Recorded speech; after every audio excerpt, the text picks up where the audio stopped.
ಬುರುಡೆ ಚಿನ್ನಯ್ಯನ ಸ್ವ ಇಚ್ಛಾ ಹೇಳಿಕೆಯಲ್ಲಿ ಸತ್ಯ ಎಷ್ಟು ಸುಳ್ಳೆಷ್ಟು? ಚಿನ್ನಯ್ಯನ ಮರು ಹೇಳಿಕೆಯಲ್ಲಿ ಸತ್ಯಾಂಶ ಎಷ್ಟಿದೆ? ಚಿನ್ನಯ್ಯನ ಸ್ವ ಇಚ್ಛಾ ಹೇಳಿಕೆ ದೃಢಪಡಿಸಿಕೊಳ್ಳಲು ಎಸ್ಐಟಿ ಕಸರತ್ತು ಮಾಡುತ್ತಿದೆ. ಚಿನ್ನಯ್ಯನ ಮರು ಹೇಳಿಕೆಯಲ್ಲಿ ಸತ್ಯಾಂಶ ಎಷ್ಟಿದೆ, ಸುಳ್ಳು ಎಷ್ಟಿದೆ?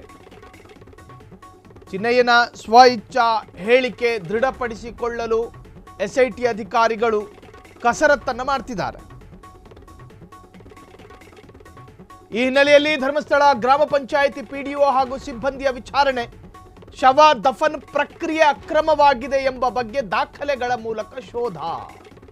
ದಿನ ಕಳೆದಂತೆ ಹೊಸ ದಿಕ್ಕಿಗೆ ಹೊರಳುತ್ತಿದೆ ಧರ್ಮಸ್ಥಳ ಪ್ರಕರಣ. ಬುರುಡೆ ಚಿನ್ನಯ್ಯನ ಸ್ವ ಇಚ್ಛಾ ಹೇಳಿಕೆಯಲ್ಲಿ ಸತ್ಯ ಎಷ್ಟು ಸುಳ್ಳೆಷ್ಟು? ಚಿನ್ನಯ್ಯನ ಮರು ಹೇಳಿಕೆಯಲ್ಲಿ ಸತ್ಯಾಂಶ ಎಷ್ಟಿದೆ? ಚಿನ್ನಯ್ಯನ ಸ್ವ ಇಚ್ಛಾ ಹೇಳಿಕೆ ದೃಢಪಡಿಸಿಕೊಳ್ಳಲು ಎಸ್ಐಟಿ ಅಧಿಕಾರಿಗಳು ಕಸರತ್ತು ಮಾಡ್ತಿದ್ದಾರೆ. ಅವತ್ತಿನ ದಿನ ಸಾಮಾಜಿಕ ಜಾಲತಾಣದಲ್ಲಿ ಒಂದು ವಿಡಿಯೋ ವೈರಲ್ ಆಗುತ್ತೆ. ನಿರ್ಜನ ಪ್ರದೇಶಕ್ಕೆ ಅನಾಮಿಕ ವ್ಯಕ್ತಿಯೊಬ್ಬ ಗೋಣಿ ಚೀಲವನ್ನು ತೆಗೆದುಕೊಂಡು ಹೋಗೋದು, ಗೆಣಸ್ಕಿತ್ತು ಗೋಣಿ ಚೀಲಕ್ಕೆ ಹಾಕೋ ತರ ತಲೆಬುರುಡೆಯನ್ನ ಎತ್ಕೊಂಡು ಗೋಣಿ ಚೀಲಕ್ಕೆ ಹಾಕೊಂಡು ಬರೋದು. ಆ ವಿಡಿಯೋದ ಬ್ಯಾಕ್ಗ್ರೌಂಡ್ ವಾಯ್ಸು ಒಂದು ತರಹದಲ್ಲಿ ಭಯಪಡಿಸುವ ರೀತಿಯಲ್ಲಿತ್ತು. ಅದಾದ ನಂತರ ಒಂದಷ್ಟು ವಕೀಲರ ಸಮ್ಮುಖದಲ್ಲಿ ಸಾಕ್ಷಿದಾರನೊಬ್ಬ ನೇರವಾಗಿ ನ್ಯಾಯಾಲಯಕ್ಕೆ ಹೋಗ್ತಾರೆ. ಅದಕ್ಕೆ ಅವರಿಗೆ ಹಕ್ಕು ಇದೆ, ಅದಕ್ಕೆ ಅವರಿಗೆ ರೈಟ್ಸು ಇದೆ. ಹಂಗೋದಂತಹ ಈ ಸಾಕ್ಷಿದಾರ 164 ಸ್ಟೇಟ್ಮೆಂಟ್ ಅನ್ನು ದಾಖಲು ಮಾಡ್ತಾರೆ. ಆ ದಾಖಲು ಮಾಡಿದ ಸ್ಟೇಟ್ಮೆಂಟ್ನಲ್ಲಿ ಒಂದು ಧರ್ಮಕ್ಷೇತ್ರದ ಆಸುಪಾಸಿನಲ್ಲಿ ನರಮೇಧಗಳು ನಡೆದಿದ್ದಾವೆ, ಅನೇಕ ಸತ್ತವರ ಶವಗಳನ್ನು ಅಕ್ರಮವಾಗಿ ಹೂಳಲಾಗಿದೆ, UDR ಎಂಬಂತಹ ಕಾನೂನು ಪ್ರಕ್ರಿಯೆಗಳನ್ನು ಮಾಡದೆ ಶವಗಳನ್ನು ಹೂತು ಹಾಕಲಾಗಿದೆ. ಆ ಹೂತು ಹಾಕಿದ ಶವಗಳ ಪೈಕಿ ಮಹಿಳೆಯರದ್ದು ಮತ್ತು ಯುವತಿಯರದ್ದೇ ಶವಗಳು ಹೆಚ್ಚಿತ್ತು. ಆ ಶವಗಳ ಪೈಕಿ ಅವರ ದೇಹದ ಮೇಲೆ ಲೈಂಗಿಕ ಟಾರ್ಚರ್ ಕೊಟ್ಟ ಗುರುತು ಮತ್ತು ಲಕ್ಷಣಗಳನ್ನು ನಾನು ಗಮನಿಸಿದ್ದೀನಿ ಅಂತ ಹೇಳಿ ಅಲ್ಲಿ ಓದರು ಬಿಟ್ಟ. ಅದಾದ ನಂತರ ನೋಡಿ ಹೊತ್ಕತ್ತು ಈ ಪ್ರಕರಣದ ತೀವ್ರತೆ. ಒಂದಾದ ನಂತರ ಒಂದು ರೀತಿಯಲ್ಲಿ ಹಂಗಾಮ ಸೃಷ್ಟಿಯಾಯಿತು. ಆ ಭಾಗದಲ್ಲಿ ಎಸ್ಐಟಿ ರಚನೆಯಾಗಬೇಕು ಎನ್ನುವಂತಹ ಕೂಗು ಶುರುವಾಯಿತು. ಸರ್ಕಾರಕ್ಕೆ ಒತ್ತಡ ಬಂತು. ಅದರ ಬೆನ್ನಲ್ಲೇ ಸರ್ಕಾರ ಅಧಿಕೃತವಾಗಿ ಸ್ಪೆಷಲ್ ಇನ್ವೆಸ್ಟಿಗೇಷನ್ ಟೀಮ್ ರಚನೆ ಮಾಡಿತು. ಆ ರಚನೆ ಮಾಡಿದ ನಂತರವೂ ಕೂಡ ಸ್ವಪಕ್ಷದ ಮಿನಿಸ್ಟ್ರುಗಳ ಒಂದು ತರಹದ ಹೇಳಿಕೆಗಳು ವ್ಯಕ್ತವಾಯಿತು.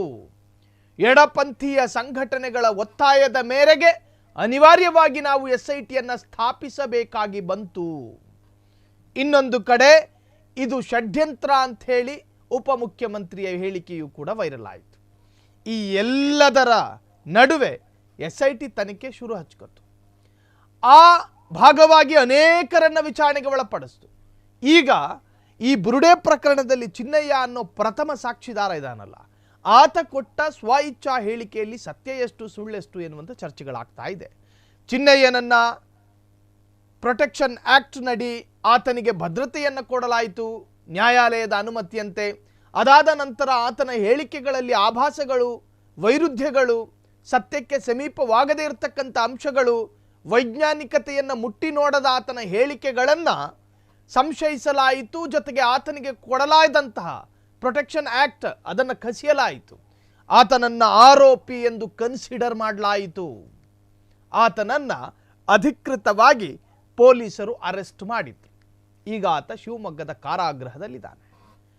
ಹಾಗಾಗಿ ಈ ಪ್ರಕರಣ ಆತ ಜೈಲು ಸೇರಿದ ನಂತರ ಮುಗಿಯುತ್ತಾ ಅಂತ ಕೇಳಿದ್ರೆ ಮುಗಿಯೋದಿಲ್ಲ. ಆತನನ್ನು ನ್ಯಾಯಾಲಯ ಮತ್ತೆ ಆತನನ್ನು ಕರೆಸಿ ಆತನ ಸ್ಟೇಟ್ಮೆಂಟನ್ನು ಕ್ರಾಸ್ ವೆರಿಫಿಕೇಶನ್ ಮಾಡುತ್ತೆ. ಒಮ್ಮೆ ಹೇಳಿದಂತೆ ಮತ್ತೊಮ್ಮೆ ಹೇಳ್ತಿದ್ದಾನ, ಮತ್ತೊಮ್ಮೆ ಹೇಳಿದಂತೆ ಮಗದೊಮ್ಮೆ ಹೇಳ್ತಾನ, ಎಲ್ಲವನ್ನು ಕೂಡ ತಾಳೆ ಹಾಕಲಾಗುತ್ತೆ. ಚಿನ್ನಯ್ಯನ ಮರು ಹೇಳಿಕೆಯಲ್ಲಿ ಸತ್ಯಾಂಶ ಎಷ್ಟು ಸುಳ್ಳೆಷ್ಟು? ಚಿನ್ನಯ್ಯನ ಸ್ವಇಚ್ಛಾ ಹೇಳಿಕೆ ದೃಢಪಡಿಸಿಕೊಳ್ಳೋದಕ್ಕೆ ಎಸ್ಐಟಿ ಕಸರತ್ತು.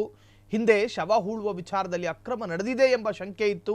ಈ ಹಿನ್ನೆಲೆಯಲ್ಲಿ ಧರ್ಮಸ್ಥಳ ಗ್ರಾಮ ಪಂಚಾಯಿತಿ ಪಿಡಿಒ ಹಾಗೂ ಸಿಬ್ಬಂದಿಯ ಎನ್ಕ್ವೈರಿ ನಡೆದಿತ್ತು. ಶವ ದಫನ್ ಪ್ರಕ್ರಿಯೆ ಅಕ್ರಮವಾಗಿದೆ ಎಂಬ ಬಗ್ಗೆ ದಾಖಲೆಗಳ ಮೂಲಕ ಶೋಧ ದಿನ ಕಳೆದಂತೆ ಹೊಸ ದಿಕ್ಕಿಗೆ ಹೊರಳುತ್ತಾ ಇದೆ ಧರ್ಮಸ್ಥಳ ಪ್ರಕರಣ. ಇದು ಸುಖಾಂತ್ಯ ಕಾಣಬೇಕು ಅಂತ ಜನಾಗ್ರಹಗಳು ಕೂಡ ವ್ಯಕ್ತವಾಗಿದೆ. ಕ್ಷಣ ಕ್ಷಣದ ಸುದ್ದಿಗಳಿಗಾಗಿ ಫ್ರೀಡಂ ಟಿವಿ ಸಬ್ಸ್ಕ್ರೈಬ್ ಮಾಡಿ, ಲೈಕ್ ಮಾಡಿ ಹಾಗೂ ಫಾಲೋ ಮಾಡಿ. ಹೊಸ ಸುದ್ದಿಗಳ ನೋಟಿಫಿಕೇಶನ್ಗಾಗಿ ಬೆಲ್ ಐಕಾನ್ ಮೇಲೆ ಕ್ಲಿಕ್ ಮಾಡಿ.